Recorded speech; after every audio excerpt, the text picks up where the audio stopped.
कार्तिक मास महात्म्य कथा अध्याय 6। नारद जी बोले, जब 2 घड़ी रात बाकी रहे तब तुलसी की मृत्तिका, वस्त्र और कलश लेकर जलाशय पर जाए। कार्तिक में जहाँ कहीं भी प्रत्येक जलाशय के जल में स्नान करना चाहिए। गर्म जल की अपेक्षा ठंडे जल में स्नान करने से 10 गुना पुण्य होता है। उससे 100 गुना पुण्य बाहरी कुएं के जल में स्नान करने से होता है। उससे अधिक पुण्य बावड़ी में और उससे भी अधिक पुण्य पोखर में स्नान करने से होता है। उससे 10 गुना झरनों में और उससे भी अधिक पुण्य कार्तिक में नदी स्नान करने से होता है। उससे भी 10 गुना पुण्य वहाँ होता है जहाँ 2 नदियों का संगम हो, और यदि कहीं 3 नदियों का संगम हो तब तो पुण्य की कोई सीमा ही नहीं। स्नान से पहले भगवान का ध्यान करके स्नानार्थ संकल्प करना चाहिए। फिर तीर्थ में उपस्थित देवताओं को क्रमशः अर्घ्य, आचमनी आदि देना चाहिए। अर्घ्य मंत्र इस प्रकार है। हे कमलनाथ, आपको नमस्कार है। हे जलशायी भगवान, आपको प्रणाम है। हे ऋषिकेश, आपको नमस्कार है।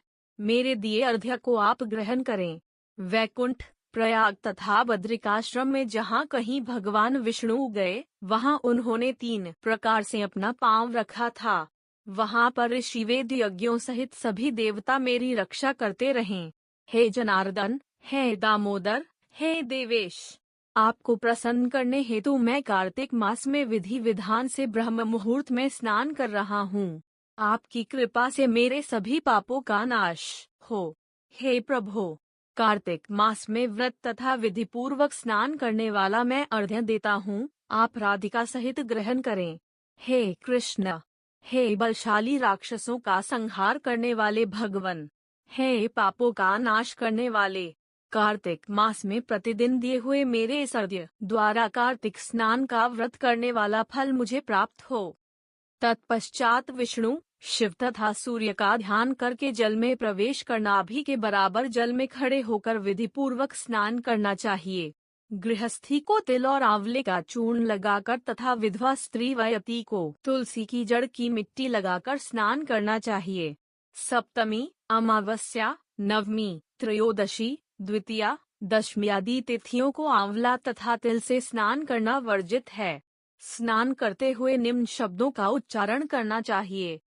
जिस भक्त भाव से भगवान ने देवताओं के कार्य के लिए 3 प्रकार का रूप धारण किया था, वही पापों का नाश करने वाले भगवान विष्णु अपनी कृपा से मुझे पवित्र बनाएं। जो मनुष्य भगवान विष्णु की आज्ञा से कार्तिक व्रत करता है, उसकी इंद्र आदि सभी देवता रक्षा करते हैं, इसलिए वह मुझको पवित्र करें। बीजों, रहस्यों तथा यज्ञों सहित वेदों के मंत्र कश्यप आदि ऋषि, इंद्रादि देवता मुझे पवित्र करें। अदिति आदि सभी नारियां, यज्ञ, सिद्ध, सर्प और समस्त औषधियां व तीनों लोकों के पहाड़ मुझे पवित्र करें। इस प्रकार कहकर स्नान करने के बाद मनुष्य को हाथ में पवित्री धारण करके देवता, ऋषि, मनुष्यों तथा पितरों का विधि पूर्वक तर्पण करना चाहिए। तर्पण करते समय तर्पण में जितने तिल रहते हैं, उतने वर्ष पर्यंत व्रती के पितृगण स्वर्ग में वास करते हैं। उसके बाद व्रती को जल से निकलकर शुद्ध वस्त्र धारण करने चाहिए। सभी तीर्थों के सारे कार्यों से निवृत्त होकर पुनः भगवान विष्णु का पूजन करना चाहिए। सभी तीर्थों के सारे देवताओं का स्मरण करके भक्ति पूर्वक सावधान होकर चंदन, फूल और फलों के साथ भगवान विष्णु को फिर से अर्घ्य देना चाहिए। अर्घ्य के मंत्र का अर्थ इस प्रकार है। मैंने पवित्र कार्तिक मास में स्नान किया है। हे विष्णु, राधा के साथ आप मेरे दिए अर्घ्य को ग्रहण करें। तत्पश्चात चंदन, फूल और तांबूल आदि से वेद पाठी ब्राह्मणों का श्रद्धा पूर्वक पूजन करें और बारंबार नमस्कार करें। ब्राह्मणों के दाएं पांव में तीर्थों का वास होता है, मुंह में वेद और समस्त अंगों में देवताओं का वास होता है।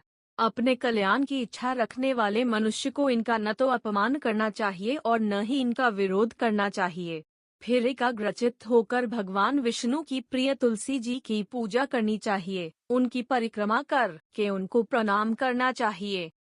हे देवी, हे तुलसी, देवताओं ने ही प्राचीन काल से तुम्हारा निर्माण किया है और ऋषियों ने तुम्हारी पूजा की है।